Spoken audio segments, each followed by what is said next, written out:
Flow flow എന്ന് പറയുന്ന ഈ ഒരു സിനിമ പേരിട്ട് ഇന്നലെ വരെ എനിക്ക് വലിയ ഐഡിയ ഒന്നും ഇല്ലായിരുന്നു. ഇങ്ങനെ ഒരു സിനിമ ഉണ്ടെന്നുള്ള കാര്യം തന്നെ ഞാൻ ഇന്നലെയാണ് അറിയുന്നത്. അത്ര പോപ്പുലർ ഒന്നും അല്ല ഈ സിനിമ. പക്ഷേ ഗോൾഡൻ ഗ്ലോബിൻ്റെ സമയത്ത് ദ ബെസ്റ്റ് അനിമേറ്റഡ് മോഷൻ പിക്ചറിനുള്ള അവാർഡ് ഇതാണ് വാങ്ങിയത്. അപ്പം ഇത് കോമ്പീറ്റ് ചെയ്തത് Moana two inside two wild robot. മറ്റേ രണ്ട് സിനിമയെ ഞാൻ മാറ്റിയിരുന്നു. പക്ഷേ വൈൽഡ് റോബോട്ടിനെ തട്ടിക്കളഞ്ഞിട്ടൊരു സിനിമ ഈ ഒരു അവാർഡ് വാങ്ങണം എന്നുണ്ടെങ്കിൽ അത് അത്രയ്ക്ക് കിടുന്ന സിനിമയായിരിക്കണമല്ലോ. അത് വൈൽഡ് റോബോട്ട് എന്ന് പറയുന്നത് എല്ലാ സൈഡിലും പെർഫെക്റ്റ് സിനിമയാണ്. അപ്പം അത്രയും നല്ലൊരു സിനിമയുടെ മുകളിൽ നിൽക്കുന്ന ആ ഒരു സിനിമ എന്താണെന്നുള്ള അറിയാനായിട്ടുള്ള ആ ഒരു ഇതിൽ അപ്പം തന്നെ ഞാൻ പോയി സിനിമ കണ്ടു കഴിഞ്ഞപ്പോൾ ഉണ്ടല്ലോ, വൈൽഡ് റോബോട്ടിൻ്റെ റേഞ്ചിനേക്കാൾ മുകളിൽ നിൽക്കുന്നൊരു സിനിമ, ഒരുപാട് പ്രത്യേകത ഉള്ള സിനിമ. ഇതിനകത്ത് ഏറ്റവും വലിയ പ്രത്യേകത ഈ സിനിമ യുണീക്ക് ആക്കുന്നത് എന്താണെന്ന് വെച്ച് കഴിഞ്ഞാൽ സിനിമയിൽ സിംഗിൾ ഡയലോഗ് ഇല്ല എന്നുള്ളതാണ്. വൈൽഡ് റോബോട്ടിൽ ഒരു കാടിൻ്റെ നടുക്കാണ്, മൃഗങ്ങളാണ്, റോബോട്ടാണ്, പക്ഷെ അവിടെ ഡയലോഗ്സ് ഉണ്ട് എന്നുള്ളതും. ഇവിടെ വൈൽഡ് ആനിമൽസ് ആണ്, പക്ഷേ ഡയലോഗ്സ് ഇല്ല. 1.5 മണിക്കൂർ ഒരൊറ്റ ഡയലോഗ് ഇല്ലാതാണ് നമ്മൾ കാണുന്നത്.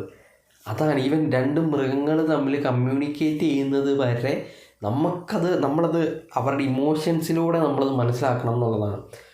വേറെ റേഞ്ചിൽ കുറേ അധികം ലെയേഴ്സ് ഈ സിനിമ പറഞ്ഞു പോകുന്നത്. വെറുതെ ഒരു അനിമേറ്റഡ് സിനിമ കാണുന്ന രീതിയിൽ കാണാൻ പറ്റുന്ന സിനിമ, അതിനൊക്കെ അപ്പുറം ഒരുപാട് ലേയേഴ്സ് ചർച്ച ചെയ്യുന്നൊരു സിനിമ. അത്രയ്ക്ക് കിടിലൻ സിനിമയാണ് ഫ്ലോ എന്ന് പറയുന്നത്.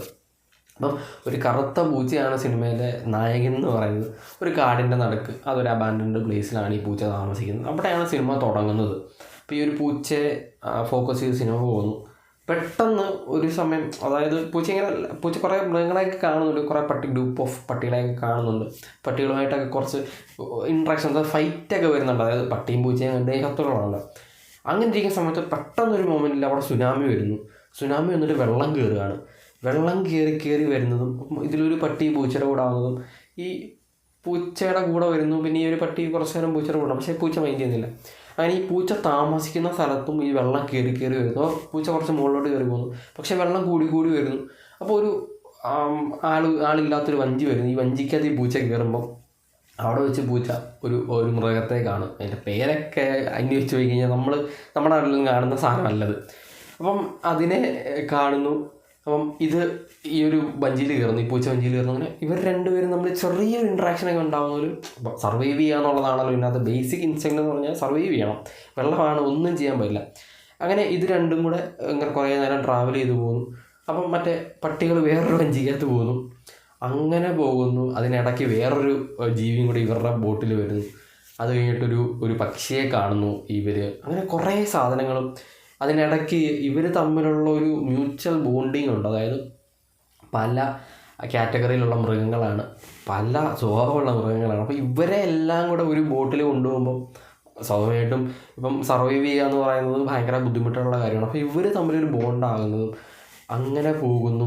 അതിനിടയ്ക്ക് ഇവർ കുറേ അധികം ബുദ്ധിമുട്ടുകൾ, ഈ ബോട്ടാണെങ്കിൽ ഈ ബോട്ട് കൺട്രോൾ ചെയ്യാൻ തുടങ്ങിയ സാധനമുണ്ട്. അതൊക്കെ ഭയങ്കര രസകരമായിട്ടാണ് കൊണ്ടുവന്നത്. അങ്ങനെ ഭയങ്കര ഒരു വലിയ ബുദ്ധിമുട്ട് അല്ലെങ്കിൽ സർവൈവ് ചെയ്യാൻ പറ്റാത്തൊരു സാഹചര്യം ഉണ്ടാകുന്ന സമയത്ത് ഇവൻ മൃഗങ്ങളാണെങ്കിൽ കൂടി അവർ ഒരുമിച്ച് നിൽക്കുന്ന ഒരു സാധനമൊക്കെ ഇതിനകത്ത് പറഞ്ഞു പോകുന്നുണ്ട്. ഇതിൻ്റെ ഡിഫറെൻറ്റ് ടൈപ്സ് ഓഫ് ലെയേഴ്സ് ഇത് ചർച്ച ചെയ്യുന്നതാണ് ഭയങ്കര രസമാണ്. അതുപോലെ നമ്മൾ ചില സമയത്ത് കാണില്ലേ, വെറുതെ ഒരു ഫ്രെയിമായി കാണിക്കുന്നെങ്കിലും അതിനകത്ത് കുറേ അധികം മീനിങ്സൊക്കെ, ഡയലോഗ്സ് ഇല്ല എന്നുള്ളത് ഞാൻ ആദ്യമേ പറഞ്ഞതാണ്. ഈവൻ ഈ ഒരു പൂച്ചയും ബാക്കിയുള്ള മൃഗങ്ങളും സംസാരിക്കുന്നത് എങ്ങനെയാണെന്ന് വെച്ച് കഴിഞ്ഞാൽ, പൂച്ച കരയുന്നു, ആ മൃഗങ്ങൾ എന്ത് സൗണ്ടാണ് ഉണ്ടാക്കുന്നത് അതാണ് ഉണ്ടാക്കുന്നത്. അല്ലാണ്ട് ഡയലോഗ്സ് കാര്യം പറയുന്ന സാധനങ്ങളൊന്നും ഇല്ല നമ്മൾ യൂഷ്വലി കാണാറുള്ള സിനിമയിലെ പോലെ. ഈ 1.5 മണിക്കൂർ നമ്മളിതാണ് കാണുന്നത്. പക്ഷേ എവിടെയും ഒരൊറ്റ സീനിൽ പോലും നമ്മളെ ബോറടിപ്പിക്കുന്നില്ല എന്നുള്ളതാണ്. എൻഗേജിങ് എന്ന് പറഞ്ഞാൽ ഫസ്റ്റ് സീൻ തൊട്ട് ലാസ്റ്റ് സീൻ നമ്മൾ എന്താണ് അടുത്തത് സംഭവിക്കുന്നത് എന്നുള്ള ക്യൂരിയോസിറ്റിയിലാണ് ഇരിക്കുന്നത്. ഈവൻ ഈ ഒരു പൂച്ച എങ്ങനെ രക്ഷപ്പെടും, ഇവർ രക്ഷപ്പെടണമല്ലോ. ഇത് സുനാമി വരുന്നു, സുനാമി വെള്ളം കയറുന്നു, വെള്ളം കൂടി വരുന്നു, ഇവർ ഈ വെള്ളം പൊയ്ക്കൊണ്ടിരിക്കുകയാണ്, ഇതിനെ കൺട്രോൾ ചെയ്ത് കൊണ്ടുപോകുന്നു. പിന്നെ ഇവർക്കുണ്ടാകുന്ന പ്രശ്നങ്ങൾ ഇവരിതിനെ എങ്ങനെ സോൾവ് ചെയ്യുന്നു എന്നുള്ളതും. കുറച്ച് ഗ്രൂപ്പ് ഓഫ് വൈൽഡ് ആനിമൽസ് ഒരു വഞ്ചിയിൽ പോകുന്നു. അപ്പോൾ സ്വയയുടെ അടി ഉണ്ടാകണം, അല്ലെങ്കിൽ ഒന്നിനെ കൊല്ലണം, അതൊന്നും സംഭവിക്കുന്നില്ല എന്നുള്ളതാണ് ഈ സിനിമയുടെ ഏറ്റവും വലിയ പ്രത്യേകത. അങ്ങനെ ഇവർ തന്നെ അറിയാതെ ഇവർക്കിടയിൽ ഒരു ഫ്രണ്ട്ഷിപ്പ് ഉണ്ടാകുന്നുണ്ട്. അതൊക്കെ കാണുള്ളൂ. ക്ലൈമാക്സിൽ അതൊരു കിടിലൻ സീനൊക്കെ ഉണ്ട്. ഭയങ്കര രസം. വൈൽഡ് റോബോട്ട് എന്ന് പറയുന്ന സിനിമ ഒരു 10 out of 10 സിനിമയാണെങ്കിൽ അതിന് മേളിൽ നിൽക്കും ഈ സിനിമ. ഇതിനകത്ത് അത്ര വലിയ ഗ്രാഫിക്സോ അല്ലെങ്കിൽ അത്ര വലിയ പാട്ടോ അല്ലെങ്കിൽ ഡയലോഗ്സോ അങ്ങനെയുള്ള സാധനങ്ങളൊന്നും ഇല്ല. ഒരു കുറച്ച് വൈൽഡ് ആനിമൽസിന് ഒരു വഞ്ചി കയറ്റിവിട്ട് എന്തായിരിക്കും സംഭവിക്കുക, ഇതുപോലുള്ളൊരു വെള്ളത്തിനകത്ത് കയറ്റിവിട്ട് എന്ത് സംഭവിക്കും എന്നുള്ളത് ഭയങ്കര റിയലിസ്റ്റിക് ആയിട്ട് ഭയങ്കര ഇമോഷണലായിട്ട് കാണിച്ചു വെച്ചിരിക്കുന്ന സിനിമ. അതാണ് ഫ്ലോ എന്ന് പറയുന്നത്.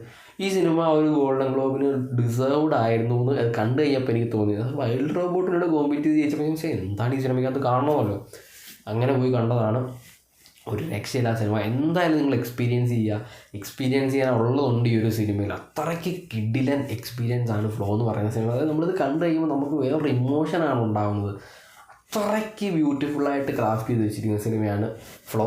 എന്തായാലും കണ്ടു നോക്കിയിട്ട് ഒപ്പീനിയൻസ് പറയാം. വീഡിയോ ഇഷ്ടപ്പെട്ട ലൈക്ക് ചെയ്യുക, ഷെയർ ചെയ്യുക, സബ്സ്ക്രൈബ് ചെയ്യാനാണ്. നെക്സ്റ്റ് വീഡിയോ കാണുന്നത്. Bye guys.